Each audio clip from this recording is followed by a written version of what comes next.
A reading from the book of Nehemiah. Ezra the priest brought the law before the assembly, which consisted of men, women, and those children old enough to understand. Standing at one of the open place that was before the water gate, he read out of the book from daybreak to midday. In the presence of the men, the women, and those children old enough to understand. And all the people listened attentively to the book of the law. Ezra the scribe stood on a wooden platform that had been made for the occasion. He opened the scroll so that all the people might see it, for he was standing higher than any of the people. As he opened it, all the people rose.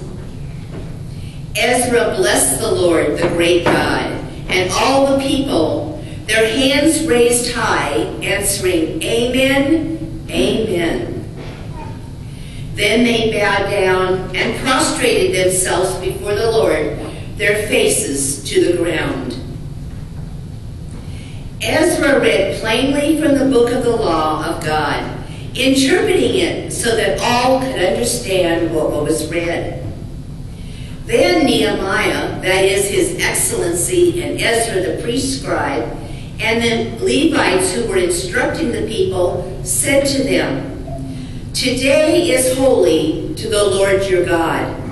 Do not be sad and do not weep. For all the people were weeping as they heard the word of the law. He said further, Go, eat rich food and drink sweet drinks, and allot portions to those who have nothing prepared. For today is holy to the Lord. Do not be saddened this day, for rejoicing in the Lord must be your strength. The word of the Lord. Thanks be to God.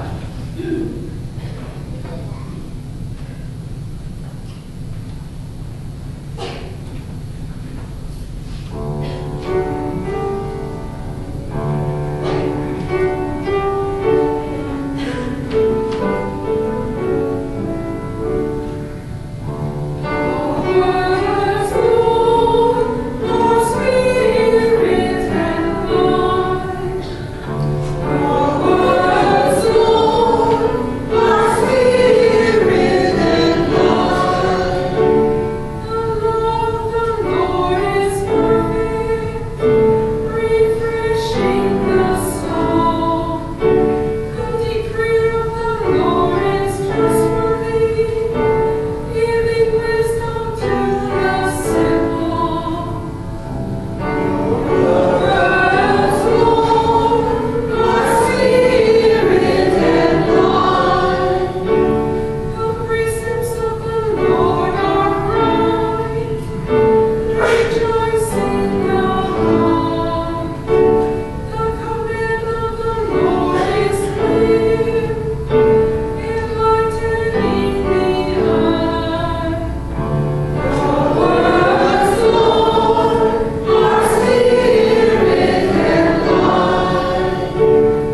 A reading from the first letter of St. Paul to the Corinthians.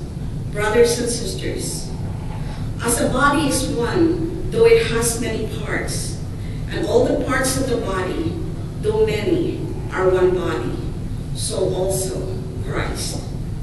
For in one Spirit we were all baptized into one body, whether Jews or Greeks, slaves or free persons, and we were all given to drink of one Spirit.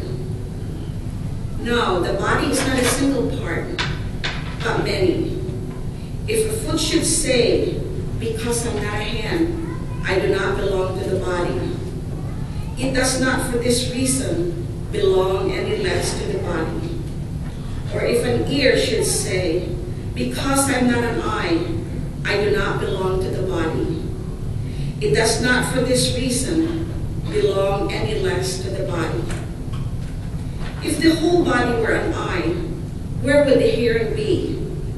If the whole body were hearing, where would the sense of smell be? But as it is, God placed the parts, each one of them in the body as he intended. If they were all one part, where would the body go? But as it is, there are many parts, yet one body. The eye cannot say to the hands, I do not need you, nor again the head to the feet, I do not need you. Indeed, the parts of the body that seems to be weaker are all the more necessary. And those parts of the body that we consider less honorable, we surround with great honor. And our less presentable parts are treated with greater propriety, whereas our more presentable parts do not need this. But God has so constructed the body as to give greater honor to a part that is without it, so that there may be no division in the body, but that the parts may have the same concern for one another. If one part suffers, all the parts suffers with it. If one part is honored, all the parts share its joy. Now you are Christ's body, and individually parts of it. Some people God has designated in the church to be first, apostles, second, prophets, third, teachers, then mighty deeds, then gifts of healing, assistance, administration, and varieties of tongues. Are all apostles? Are all prophets? Are all teachers? Do all work mighty deeds? Do all have the gifts of healing? Do all speak in tongues? Do all interpret? The word of the Lord.